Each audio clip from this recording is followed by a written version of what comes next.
So puppies need to be socialized to anything that they may conceivably encounter throughout their lives.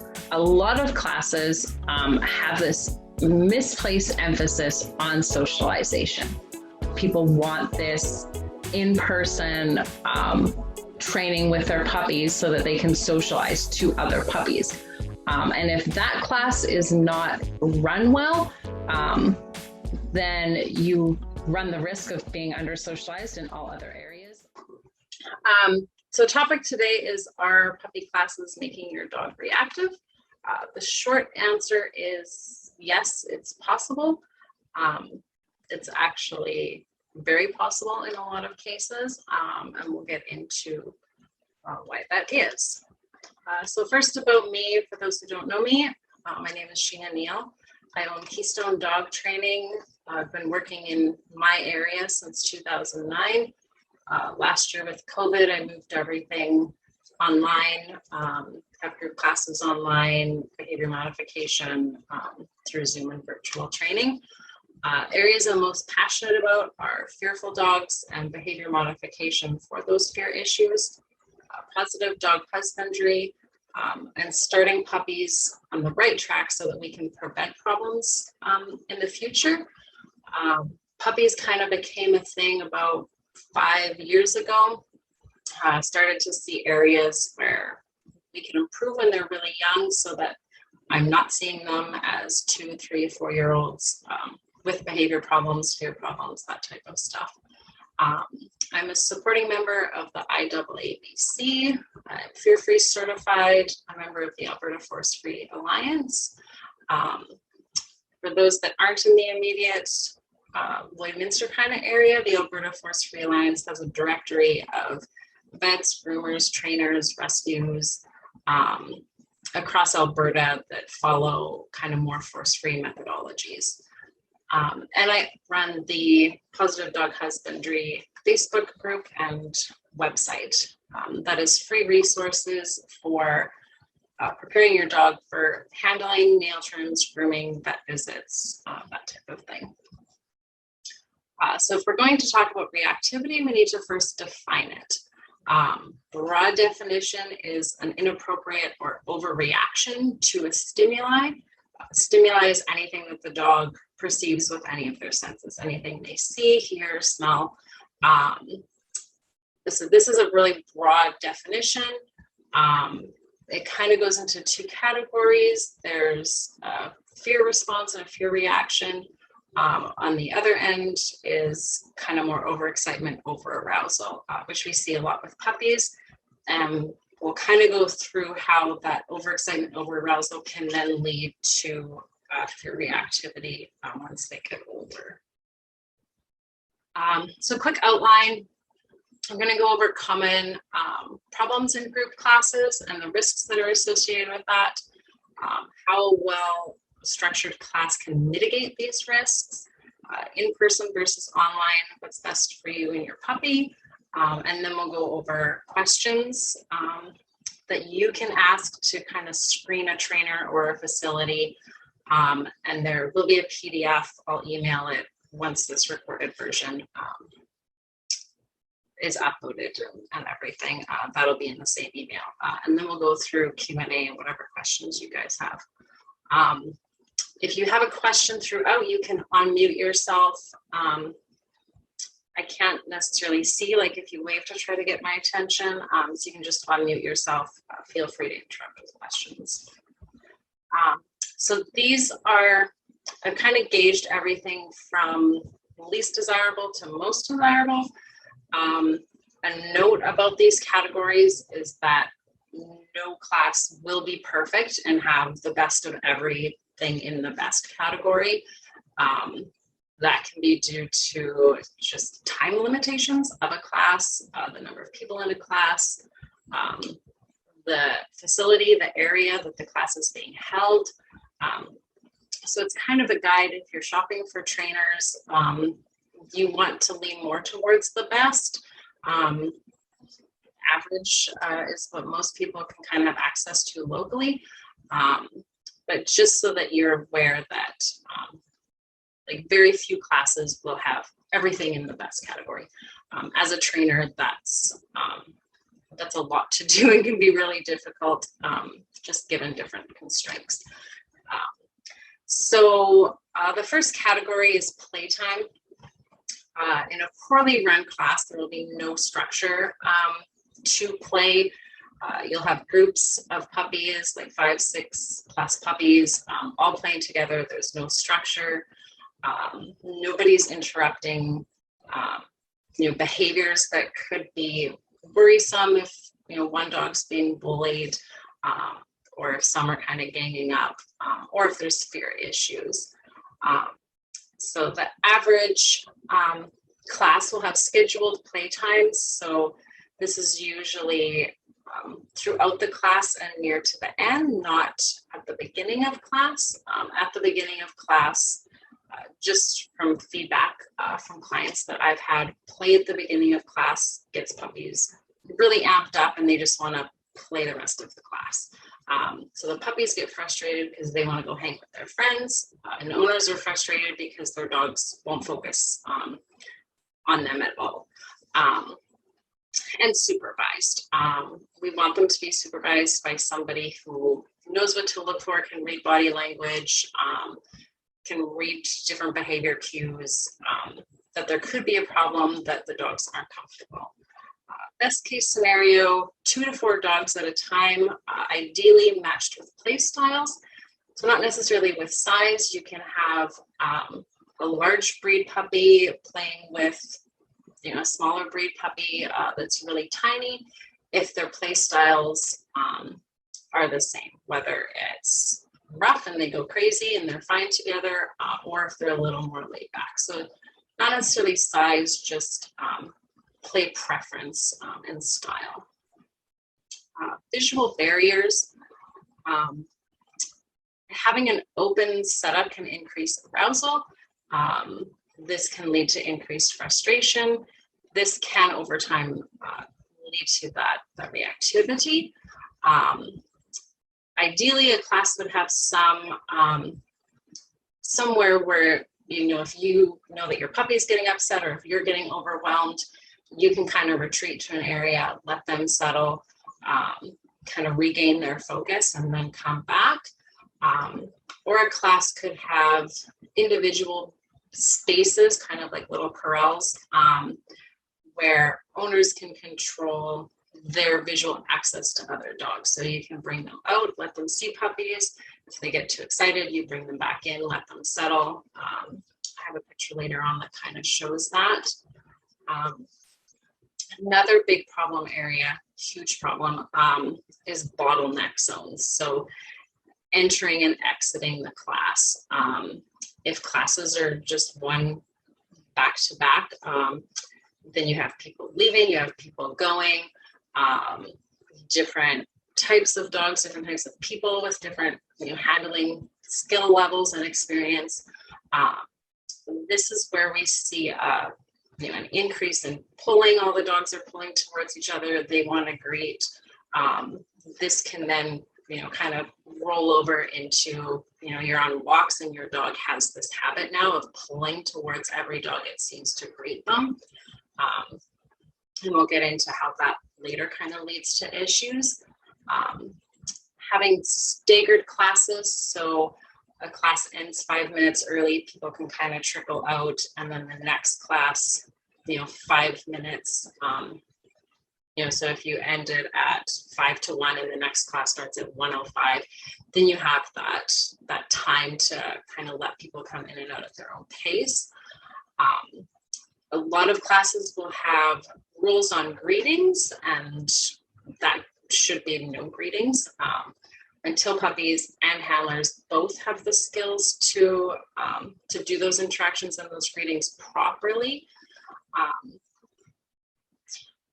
Best case scenario is that there are proper entry and exit protocols. So one may have a separate entrance from their exit so that you don't get that, that bottleneck of people going 2 different directions.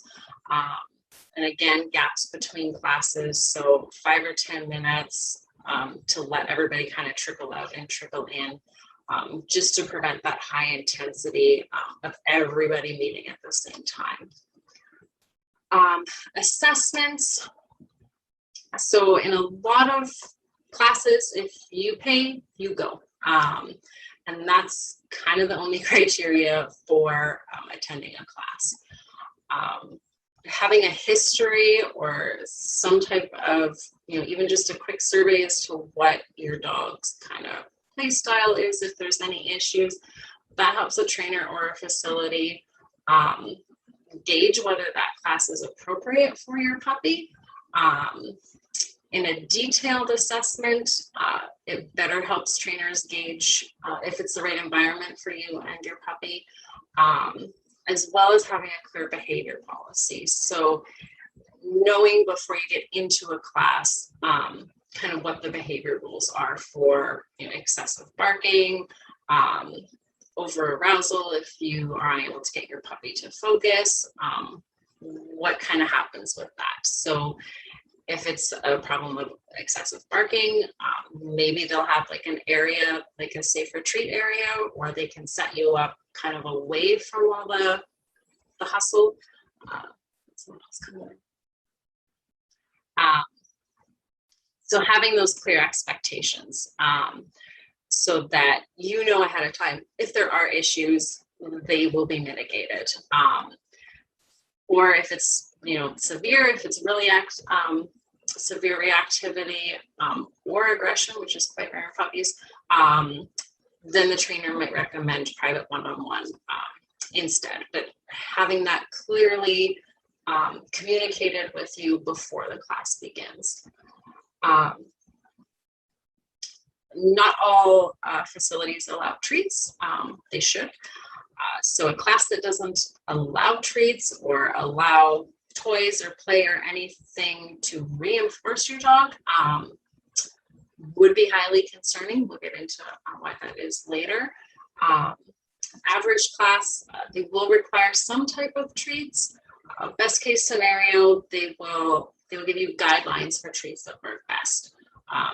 Not all treats are suitable for group class, and that is going to depend on the things that you're teaching in the class as well as the puppy's preference. So a facility that has treat requirements are going to go through different options that you can bring, that you can try. They'll have treats available, so if yours aren't working, then you're not just stuck there sitting for the rest of the class. You have other options to try to kind of find what works best for your specific puppy. Equipment, so no preference given or recommend aversives. Aversives meaning something that is used to create avoidance. So this would be your choke collar, your prong collar, leash corrections. It might be pennies, noises to get them to stop whatever behavior they're not allowed to do in class. A good trainer, a good facility will recommend a well-fitted body harness. Won't get into it too much. Body harnesses do not increase pulling as a general rule.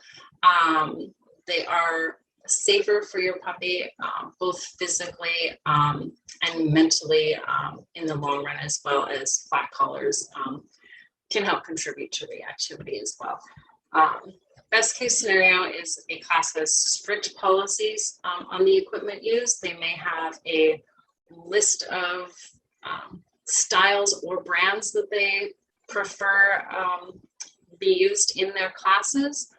Again, for safety reasons, for the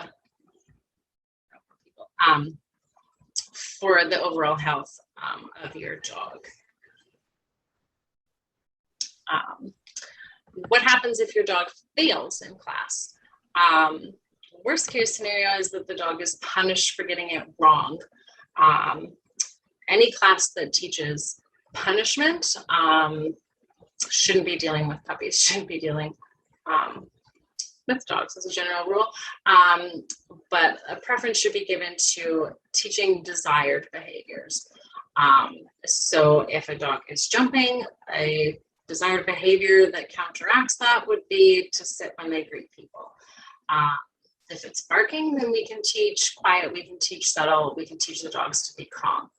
A class that addresses why these behaviors are occurring, this helps owners in the long run understand why these behaviors are occurring so that they can do what they can to avoid a situation where that behavior is likely to occur, or they can teach those alternative behaviors. So knowing what that is as an owner stays with you and your puppy throughout the puppy's life, and then in the future with other dogs that you may have. So on methods, we want to avoid leadership, which is spelled incorrectly here. Any talk of leadership, alpha, dominance, any methods that use flooding. So flooding is a psychology term where the puppy is exposed to something that they are fearful of or unsure of at the full intensity. So if a dog is nervous of other dogs, a flooding example would be that they are in the middle of the room and the other dogs just walk circles and circles and circles around them, while the puppy in the middle just loses their mind or shuts down. I've had reactive dogs, very, very reactive. And then when going back through kind of his history, we found situations where flooding had possibly created and definitely contributed to his issues with people and with other dogs.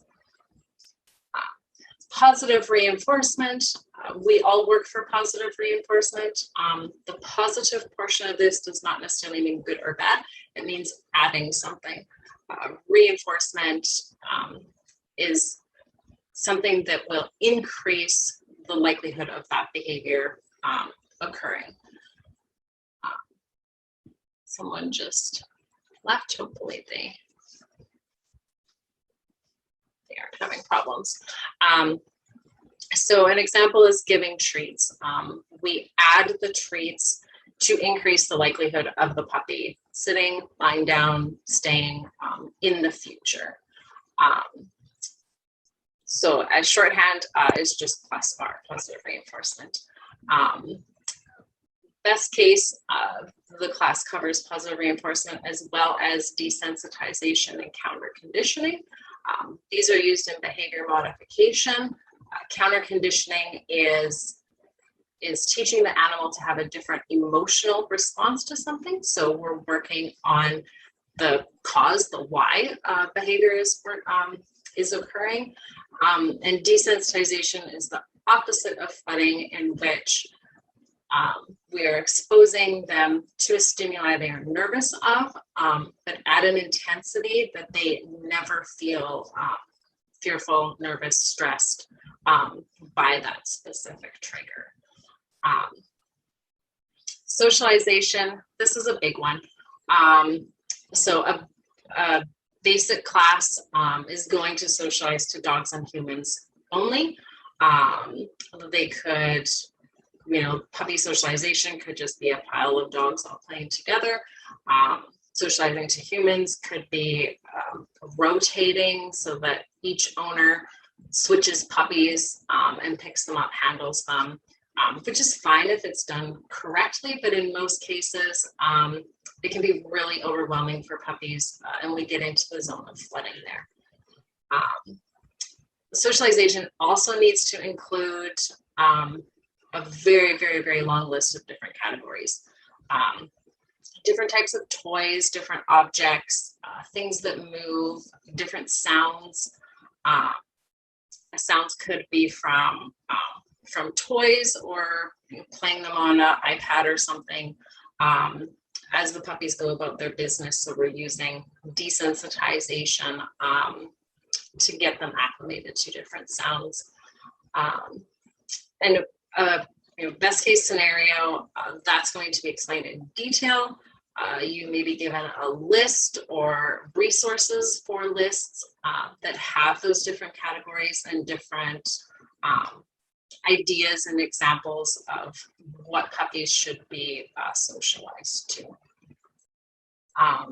Games, a more poorly run class, again, no structured play between dogs or between you and your dog. Working different training exercises using games helps make it more fun for everybody, reduces overall frustration, and it also helps puppies learn better.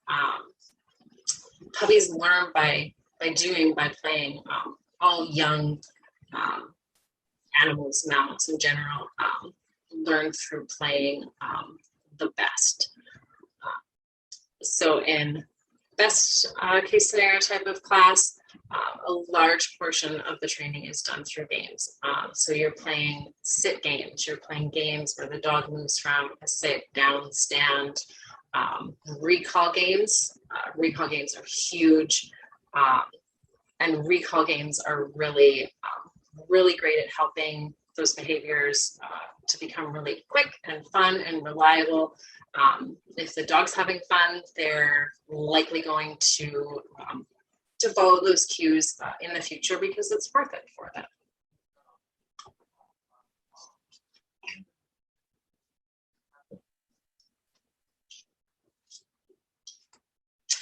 So regarding ages,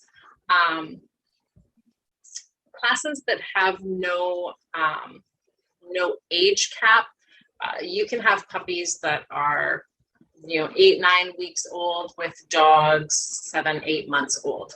Not necessarily a bad thing so long as it is controlled and monitored and done in a way where, again, you're matching kind of that play style more so than size. A lot of classes will separate 6 months and under. Some may even break it up more, so it could be 8 to 16 weeks and then 17 to 6 months. So that would kind of fall more into divided by age and skill level.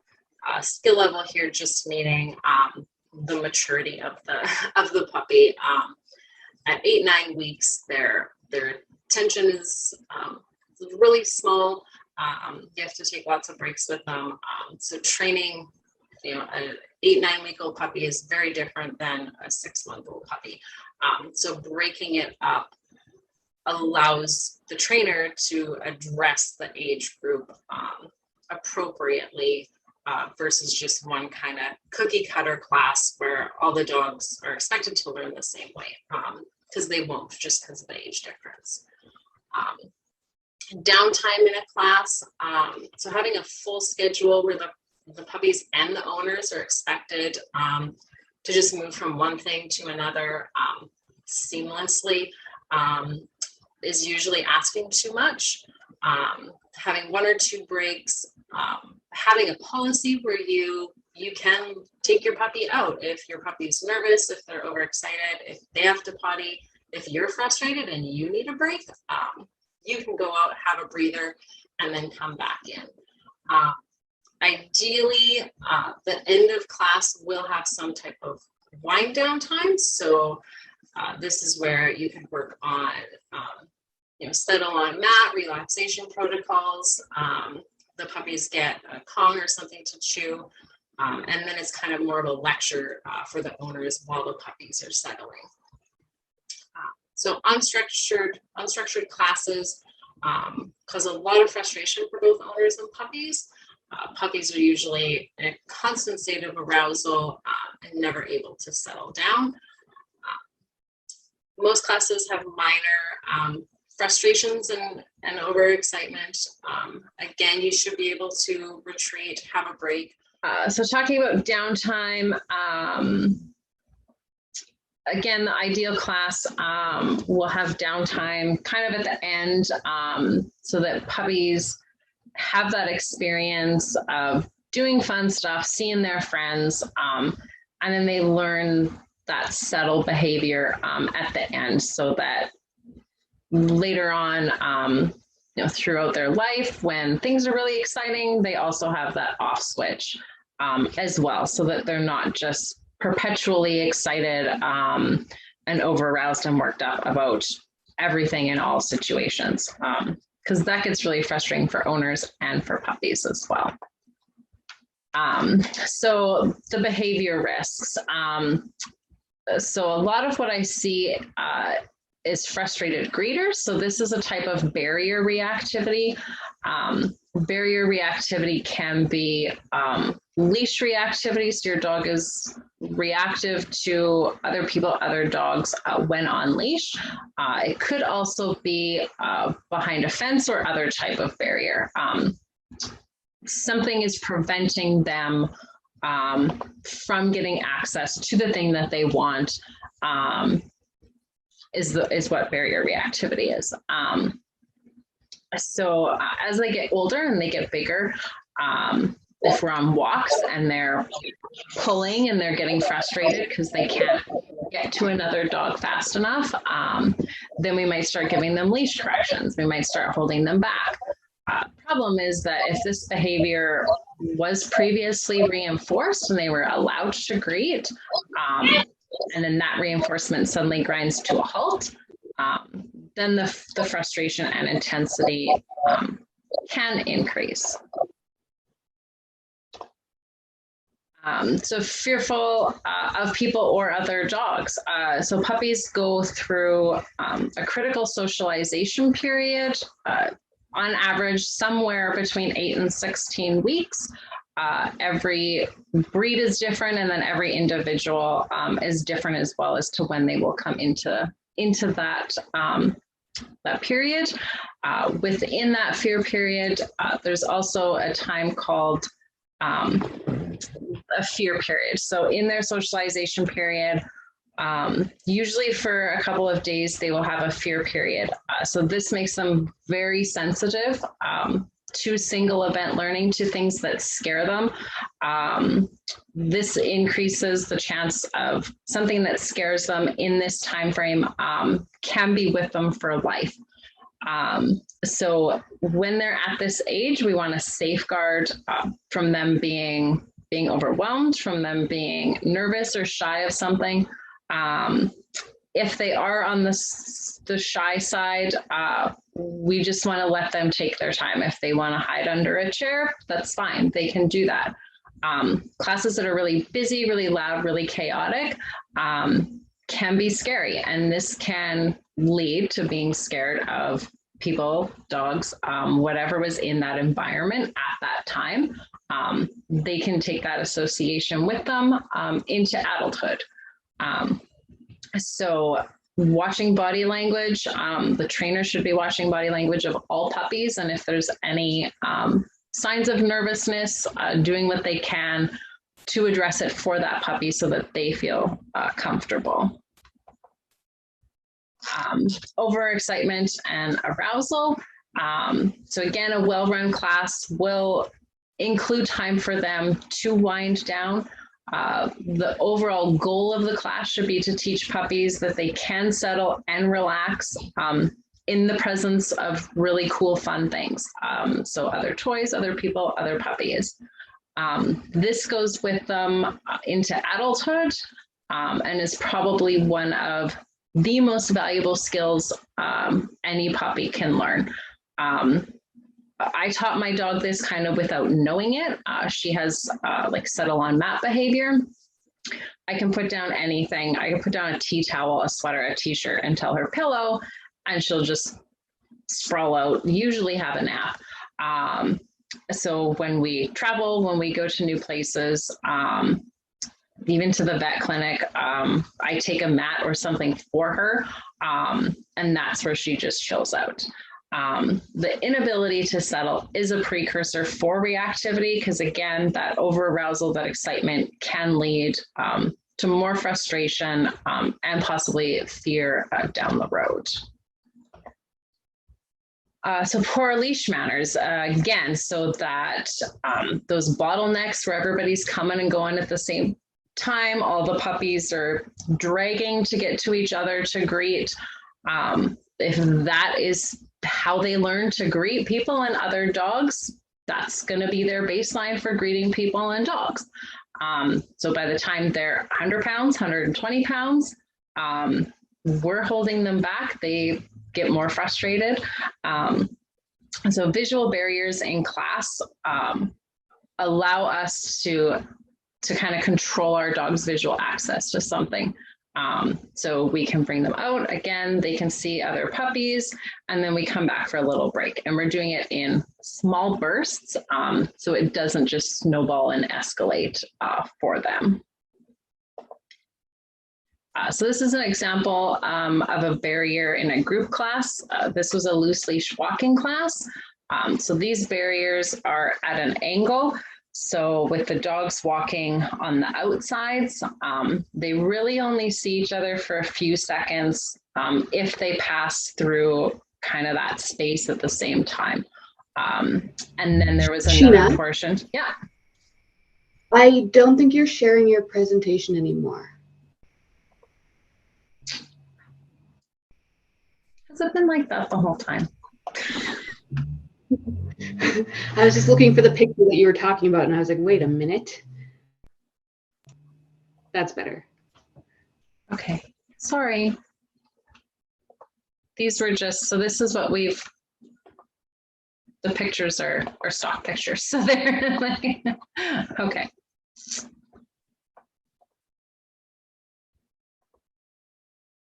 All right, so with the dogs on the outside, or if you have two dogs on the outside, one in the middle, they're just getting a glimpse of each other kind of as they come and go.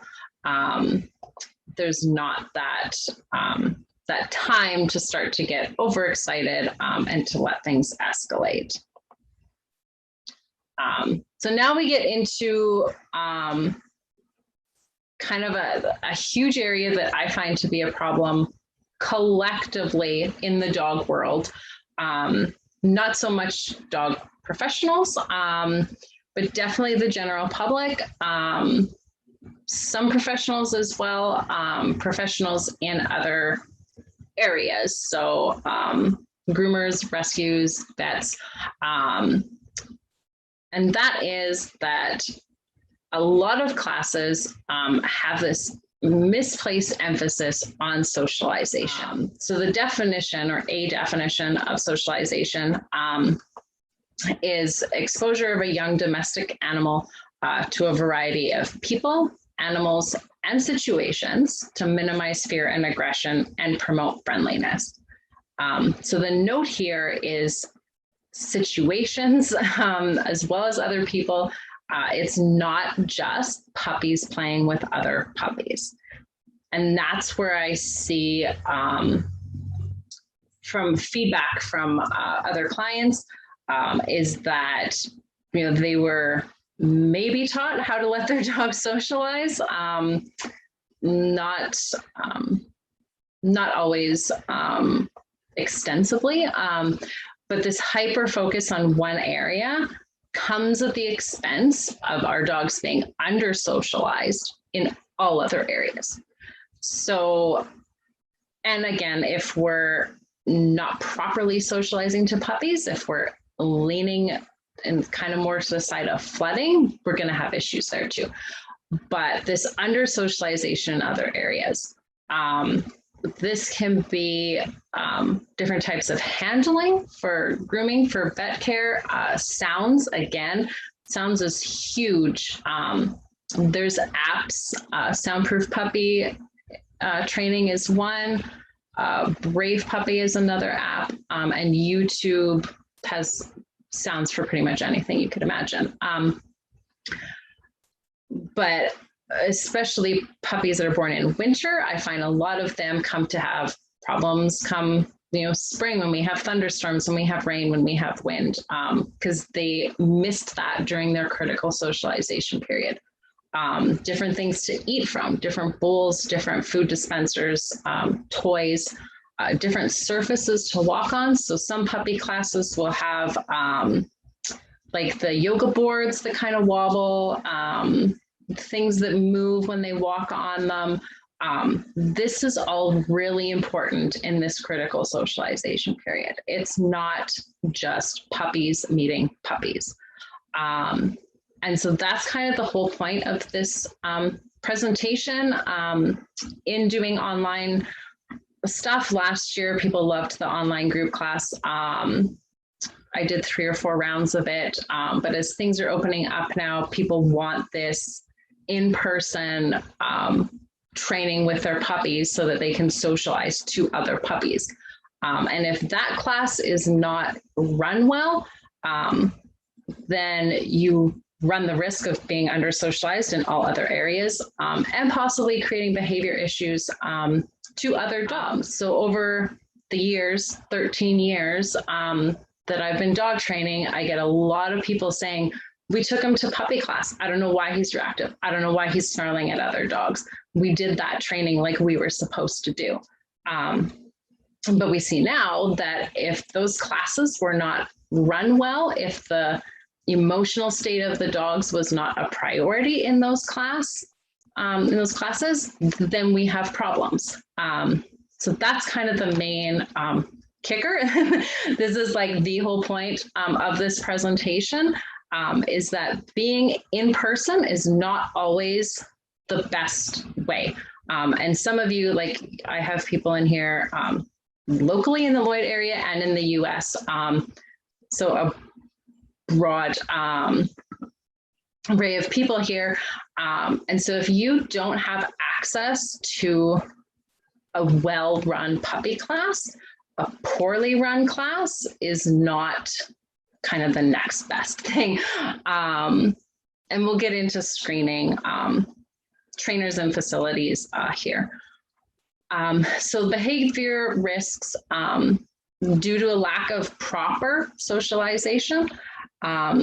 So puppies need to be socialized to anything that they may conceivably encounter throughout their lives. And this is just a teeny tiny little list.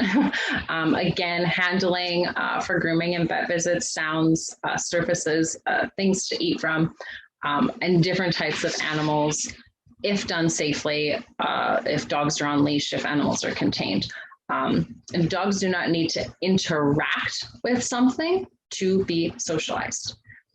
The past year has been an ideal world in which we could socialize puppies because we don't have people coming up going, oh my God, he's so cute. Oh, can I pet him? Oh, can I touch him? They're keeping their distance. And that's perfect for puppies because if a puppy is nervous and we're reaching over their head, that's going to escalate later on. If they're giving subtle signs as puppies that they're not comfortable with that, and those signs are ignored and ignored and ignored, they will have to escalate to say, I'm not comfortable. Stop it. You need to back up.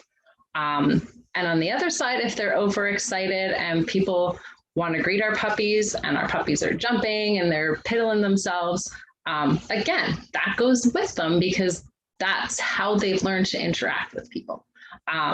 So the past year, I've been telling people in my puppy class for the past 10 years, I've been telling my private clients, go sit at the park, sit at a bench where you can just watch the world go by and let your puppy kind of absorb all that in as a little sponge that they are. And that's socialization. As long as those experiences are positive, then we're doing socialization properly. Forcing them to interact with people constantly for the sake of socialization can do more harm than good. Okay, we'll move on from that. So obedience versus life skills. So what I see a lot with reactivity is this idea that as long as your dog knows how to sit or lie down and they can do it reliably, no questions asked, that will solve reactivity. That's not the case. Dogs who are emotionally charged, again, either overexcited or on the fear side, don't follow cues. A little tidbit and a secret, your dog doesn't need to know how to sit. ever. I have trainer friends who their dog, one, I think she just turned 3 years old. The trainer's had her since a puppy, and she just learned how to officially sit on cue at like 2.5 years old. They went more towards a down and trained that as a default. But to sit on cue wasn't trained till the dog was much older. So life skills teach puppies how to self-regulate their emotions, how to adapt to changes, and help with their overall confidence. So self-regulating their emotions. My dog is an example. She loves her kennel. She loves her mat if we're traveling. And so if she's getting overwhelmed, if things have been too exciting, too much going on, she'll put herself in her kennel and she will have a nap, and she can bring herself down from that. Most of the time, there are times where she's way over the top and she has to be sent to her pillow to settle down. So examples of kind of how a class might teach this, or how a trainer could teach these behaviors is settle on cue. So settle meaning that they take that big breath and then they just chill. Mat work is more going to a mat, to a kennel on cue. Trade games. So a lot of issues with excitement is if puppies get something they shouldn't, is that humans tend to overreact. And that causes the puppy, to either run because they think it's a game or they think they're in trouble, so they hide. So trade games. I saw a post on Facebook just like a week ago. Can't remember what group it was in, but they had taught their dogs default trade games. So if the dogs find something and they're not sure what it is, from puppyhood, they were taught, bring that thing to mom. And so it was a picture, someone had like an earbud that they had lost. They thought the dogs had swallowed it. And here the one dog found it and just picks it up and takes it to mom and gets a cookie for it. So that is not necessarily an example of self-regulation, but we're teaching them what to do instead. So incompatible behavior to that, catch me if you can, I have something, I know you want it, this is a great game kind of thing. Deferring to you when unsure. Every trainer is going to teach that differently, so I won't get into that too much. And clear communication between dog and owner. So owners should be learning body language, how to read body language, even really subtle body language, and then learning how to communicate back to their dog clearly.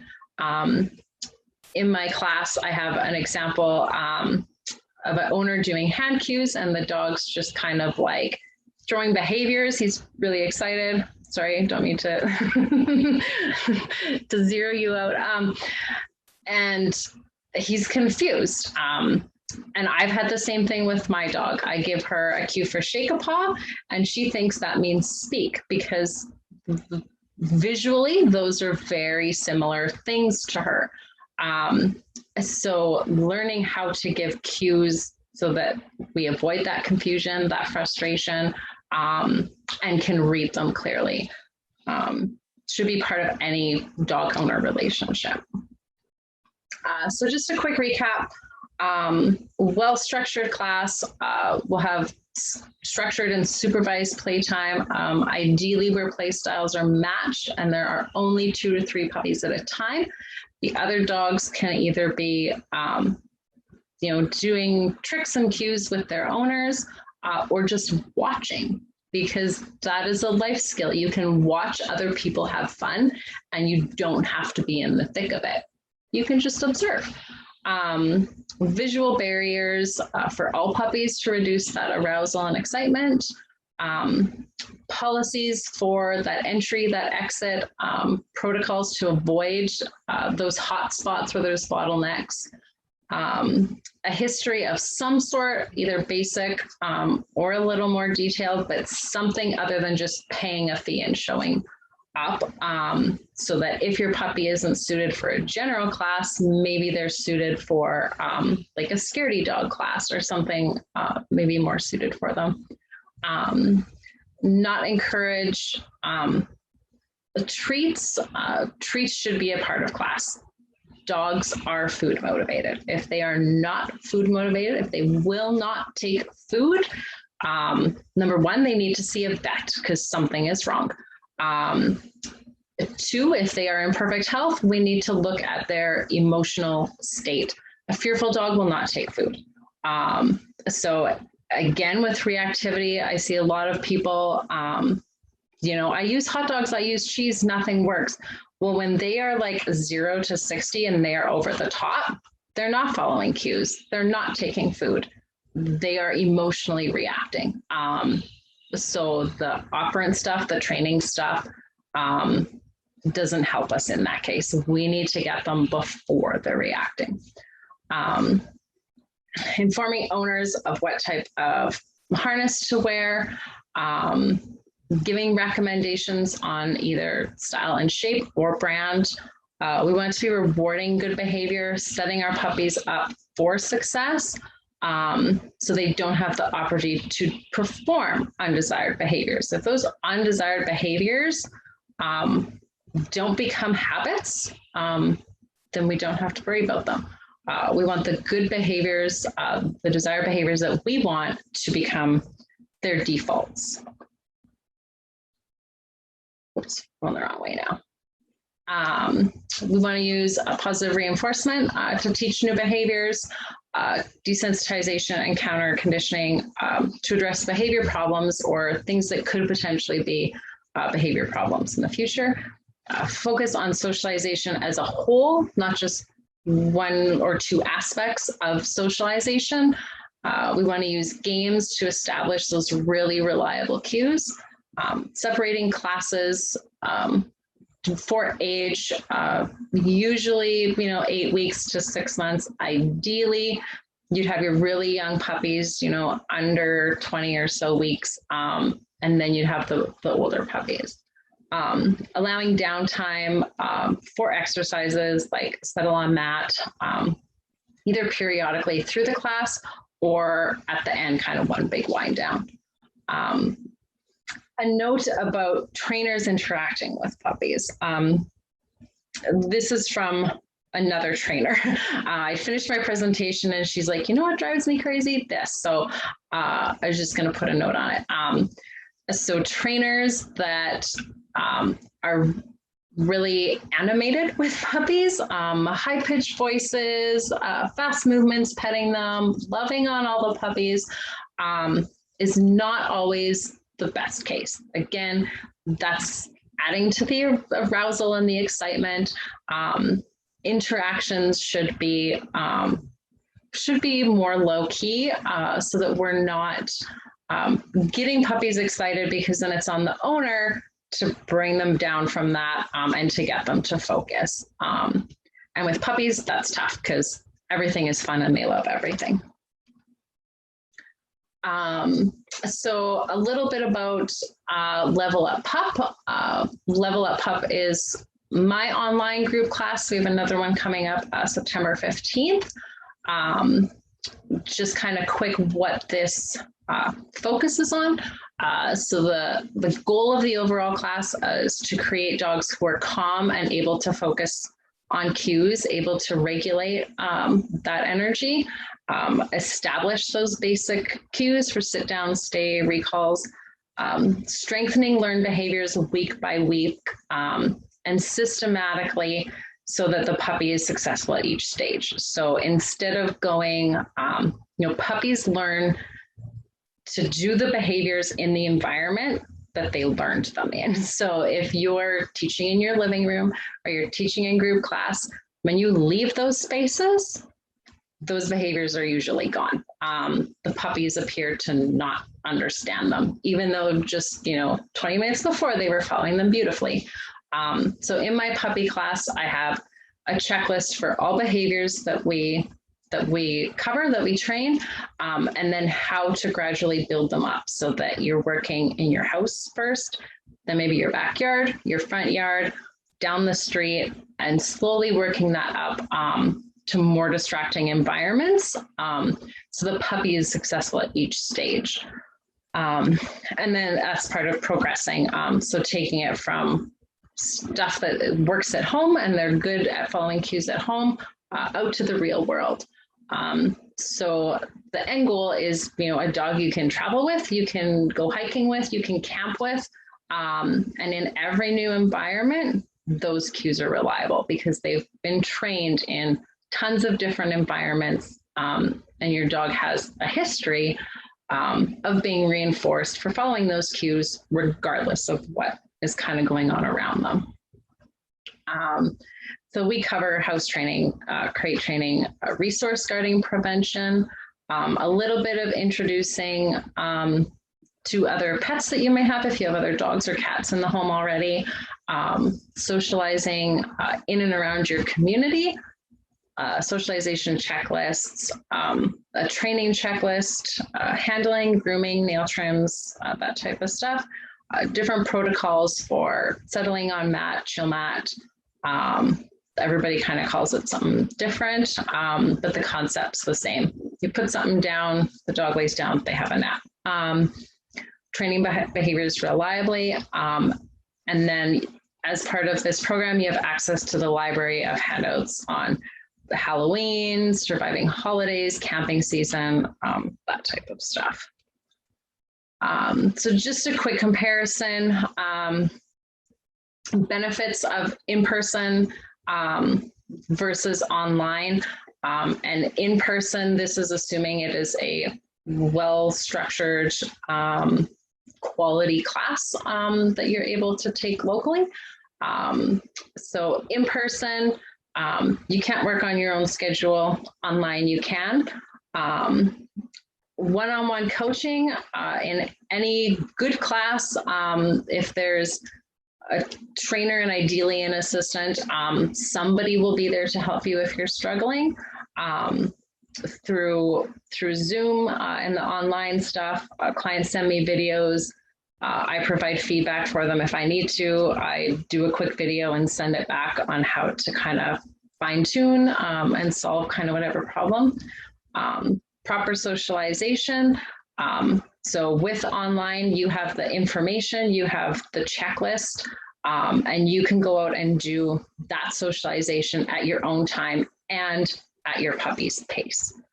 So if you have a nervous puppy, a class environment may not be well suited for them at all.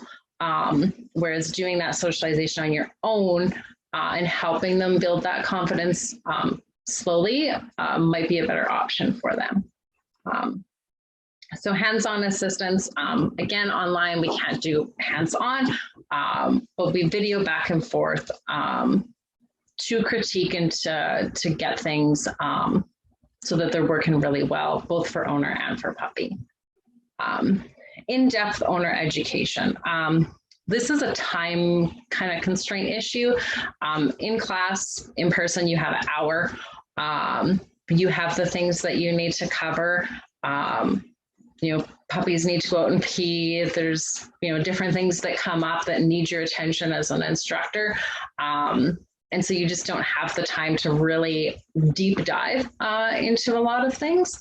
Online, typically my weekly classes are about 2 hours. And that's just, going over handouts, answering questions, discussion.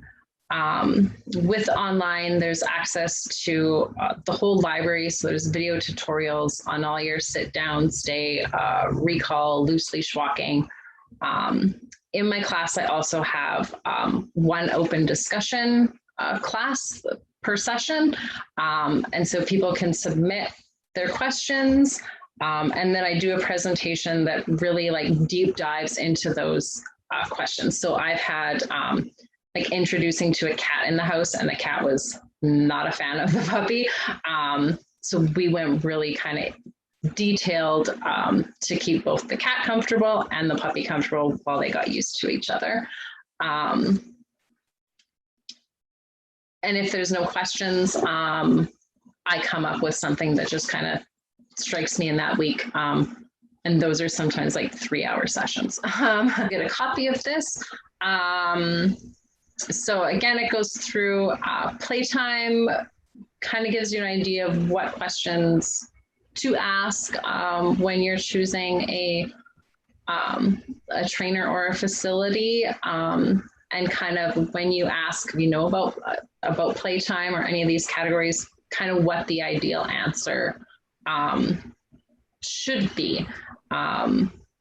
Again, different constraints that a facility or a trainer may have may not check all the boxes in all these categories, but we want the best that we can get. So it goes over playtime, visual barriers, the entries and exits, treats, so good options. I have some of my kind of favorites here. I find like a trail mix of cheese, hot dogs, different meats, Cheerios, kibble, freeze-dried liver, kind of just thrown in as like a trail mix. Puppies, we seem to love those trail mix kind of things. Equipment, again, some brands, Kurgo, True Fit harness. Kong has I think it's called Comfort harness. I can't think of the specific one through RC. So setting puppies up for success, we want to do what we can so they are not practicing these unwanted behaviors. Training methods, so avoiding punishment, looking for a class where positive reinforcement is the main focus, and counter conditioning, desensitization for the behavior side. I put this note in here. Some trainers will say that they are strictly positive reinforcement. Then when you see them hands-on and in person, they are utilizing different types of punishment. Punishment, by definition, is something used to decrease a behavior, whether it be jumping, barking, pulling. So some examples here. So if you get into a class and they've said all the right things on the phone or on their website and you get there and it's not as advertised, you can leave and you should leave. We'll get to that in a sec. Socialization, again, utilizing and educating owners on just how vast socialization is, and that the focus should not just be on puppies playing with puppies. Ages, so the ideal breakdown here, again, that 8 to 16, 20 weeks, and then the older puppies. And downtime, we want that off switch. Safe greetings. I don't like greetings on leash. It takes a lot of practice and skill, both from puppies and owners, to do well. I teach that in my online class, how to do that. The problem is that while you and your dog may know how to do that and you may be rock stars at it, when you greet out in public, other dogs and handlers probably don't have the skills. So a class at the beginning for sure, until owners are educated how to safely do leash greetings, should be avoided. And being your dog's advocate. So you know your dog best. Hopefully your trainer is giving you info on body language, so you really know how to read them and can gauge kind of their state, on the fly as you go. If your dog's not comfortable, you can and should speak up. If that's a trainer, a groomer, a vet, a professional, the random kid down the street, or the old guy at the ice cream store that's, oh, dogs love me, and he's all on top of your puppy, you can say no. You can say, sorry, we're just in training, we're going to keep moving, or, he's in training, we're not greeting people until he learns how to do it politely. With little kids, I will let little kids, if there's a 1 or 2, greet my dog and pet her. I ask them how to pet her appropriately. If there's more kids and they are excited and they're squealing, there's a puppy. I just tell them, she's got a tummy ache. We're just, we're on our way home. Whatever you can to make distance. When I'm working with clients, my words are usually a bit more not professional. I will advocate for my clients' dogs very strongly. Some resources. So all of you who signed up should have an account on the website and be members. So you can access this forum. There's a main section, and then if you are a client, you will have access to that section for whatever package. Blog. This playlist on dog body language is some of my favorite videos. If you have kids in your home, there are 2 or 3 videos in that playlist that are specific to kids, and they're cartoons, so they're geared towards kids, just to help them learn how to interact with puppies appropriately. Kiko Pup, their entire playlist is here. She's got like probably 4, if not more, videos just on puppy biting. She has a lot of resources. And then article here, the power of proper puppy socialization. So you guys will get this handout so you can kind of have like a cheat sheet of what categories are important and what questions to ask and what you want the answers to be. So that is that. If you guys have questions, you can unmute yourselves.